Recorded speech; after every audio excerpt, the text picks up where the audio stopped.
In the world of high-speed microchips, we're dealing with trillionths of a second. It's an absolutely mind-boggling speed. And at that scale, making sure every single signal arrives exactly when it's supposed to is a super high-stakes game. One tiny mistake, one signal that's a little too early or a little too late, and the whole system can just crash. So how do we stop that from happening?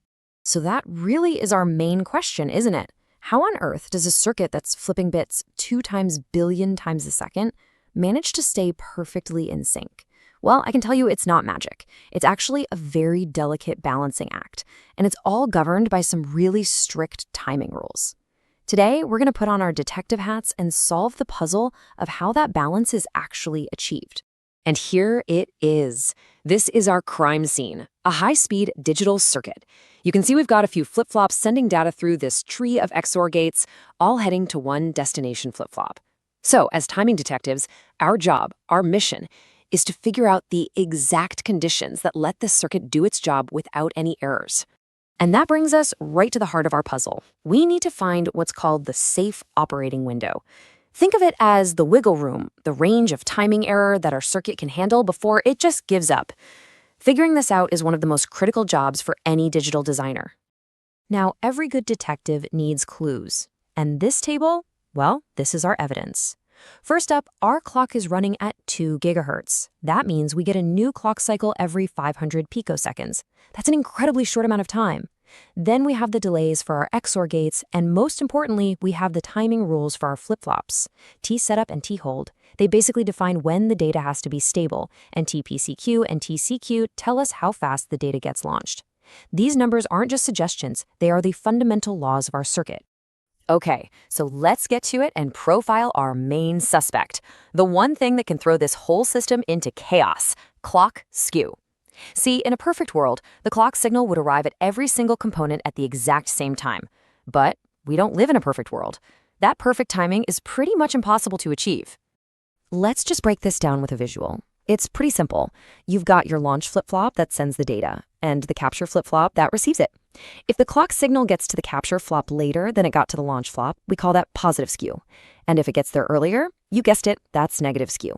This tiny difference in arrival time is exactly what we need to get under control.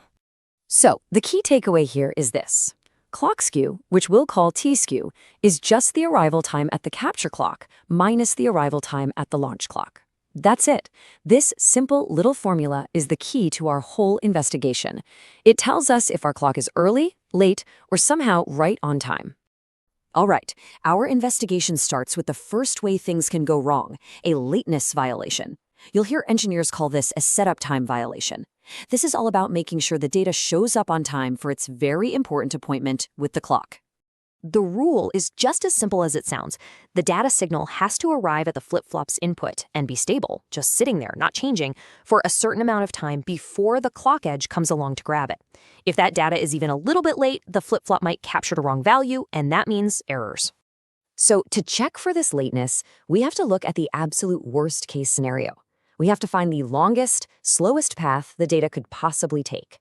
In our circuit, as you can see highlighted here, that path goes through 3 XOR gates in a row. The logic is, if the data can make it on time through this slow, scenic route, it can definitely make it through any of the faster ones. Okay, let's do the math. The main rule here says that our clock period, TC, plus any clock skew has to be greater than or equal to all the delays added up. That's the flip-flop's own internal delay to get the data out, tpcq, plus the delay through the logic, plus the setup time needed at the end. So, first step, calculate the longest path delay. That's 3 XOR gates, each with a 100 picosecond delay. So 3 times 100 is 300 picoseconds. Now we just plug in the numbers we know. 500 picoseconds plus t-skew must be greater than or equal to 60 plus 300 plus 40. That right side adds up to 400. So 500 plus t-skew has to be at least 400. A little rearranging and we get our first limit. T-skew has to be greater than or equal to negative 100 picoseconds. This timing diagram is perfect for showing why that limit matters. See, negative skew means the capture clock, that's CLK2, arrives early. And when it arrives early, it basically eats up the time that the data had to get there and get set up. It makes the deadline much harder to meet. So our circuit can handle the capture clock being up to 100 picoseconds early, but absolutely no more than that. Okay, so we've covered what happens when data is too late, but what about the other side of the coin? Let's now investigate the earliness violation, which is technically known as a hold time failure. This happens when the next batch of data gets there way too soon. So rule number 2 is just as critical. The current data has to stay stable for a little while after the clock edge has arrived. Why? Because if the new data comes racing in too fast, it can trample all over the old data before we've had a chance to properly capture it. It causes data corruption. I love this analogy. Think about it like this. The current data is a car that's trying to park. A hold violation is like the next car in line coming in at full speed and rear-ending you before you're even safely in your spot. It's our job as designers to prevent that kind of data collision. To check for this, we do the exact opposite of what we did before. We're not looking for the slowest path. We're looking for the shortest, fastest path. This is our danger zone, where data can change way too quickly. In our circuit, the fastest route zips through just one XOR gate. This is where that speeding car is most likely to cause a pileup. And now for the hold time math. The rule here is that the time it takes for the new data to show up has to be longer than the required hold time. So, the flip-flop's fastest launch time, tccq, plus the shortest path through the logic has to be greater than or equal to the hold time, thold, plus any skew. Our shortest path is one XOR gate, which has a 50 picosecond contamination delay. So, let's plug in the numbers. 45 plus 50 must be greater than or equal to 15 plus t skew. That simplifies to 95 is greater than or equal to 15 plus t skew. We solve for t skew, and there's our second limit. Skew must be less than or equal to 80 picosecond. And this diagram really shows you what's going on. Positive skew means the capture clock arrives late. Well, that basically gives the new data a head start, making it arrive earlier relative to that late clock edge. This shrinks our safety margin and creates a real risk of that data collision we were talking about. And that's exactly why the capture clock can be no more than 80 picoseconds late. So we've investigated both ways our circuit can fail. We've found our lower limit from the setup constraint and our upper limit from the hold constraint. It's time to put it all together and finally close this case.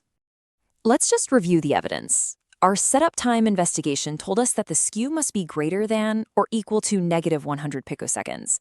And our hold time investigation gave us the other piece of the puzzle. The skew has to be less than or equal to positive 80 picoseconds. And there you have it. That's the solution to our entire puzzle.